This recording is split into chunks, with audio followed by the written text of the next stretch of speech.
Hello everyone, welcome back to the channel, welcome back to Daily Porcupine, the ultimate Kotoko fan channel. If you're new here, you know what to do, subscribe and hit that notification bell.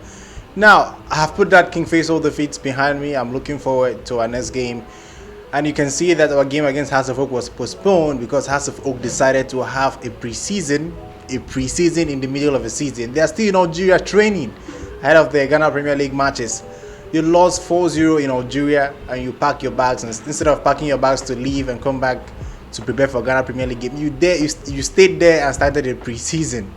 It's unbelievable that the GFA actually allowed them to do that, to take permission for them to allow them to take permission to stay in Algeria and train for a few days before coming to Ghana. It's despicable, because I don't think that privilege they give them, another club in the Ghana Premier League would have gotten that privilege. Remember when Kotoko came back from an African game, whilst on their way to Kumasi, they were told that they have game in few days, that's in the next 48 hours after they returned from an African game, and they actually had to play the game. They didn't complain.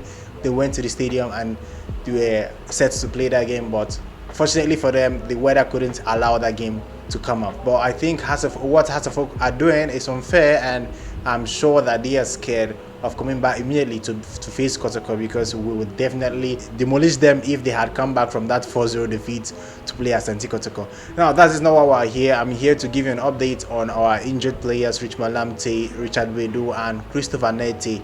Now, Christopher Nettey, I'm hearing that he's fit and he will be involved in our next game.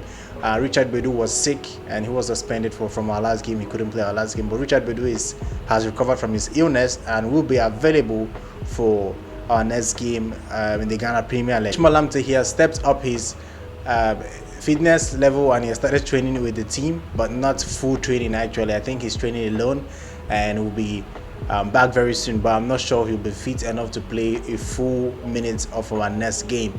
And then as for Patrick Asma, I also heard that he's back from injury, but I have no information on when he'll be fully fit or if he'll be fully fit for our next game. But right now, Christopher Nettey and Richard Boadu will be available for our next Ghana Premier League game. That's if reports are stating that it was Kotoko appealed and the player will miss only one game, because I am not too sure. I read it somewhere that Kotoko appealed and Richard Boadu will miss only one game, and we've already played that game against King Faisal, which means we'll be eligible to play our next game.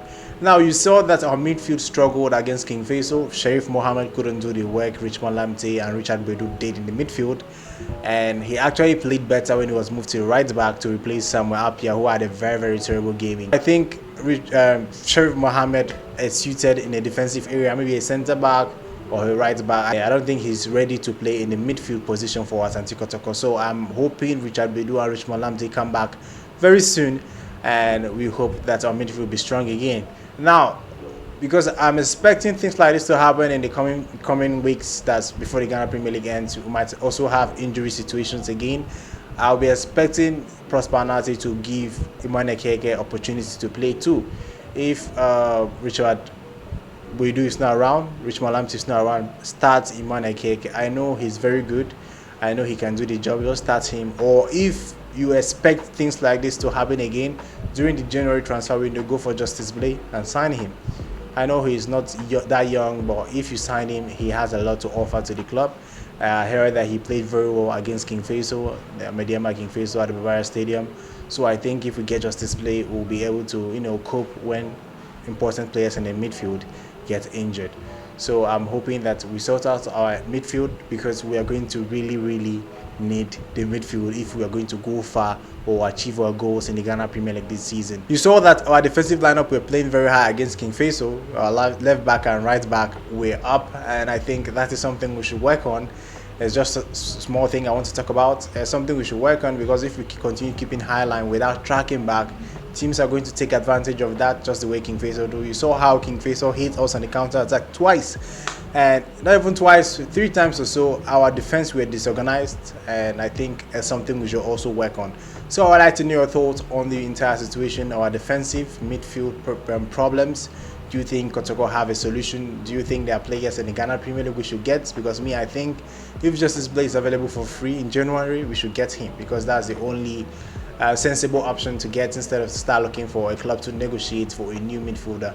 Then I forgot to talk about this. Then as for Stephen Abankona, I heard that he will be integrated into the team very soon, that fans should be very patient, that the coach knows what he's doing, and Stephen Amankona will be getting chances to impress the coach again, and I hope he gets that soon, because I know that he's very, very talented and will be able to help the team. So I think that's all for today. If you haven't subscribed, do that right now and hit the notification bell.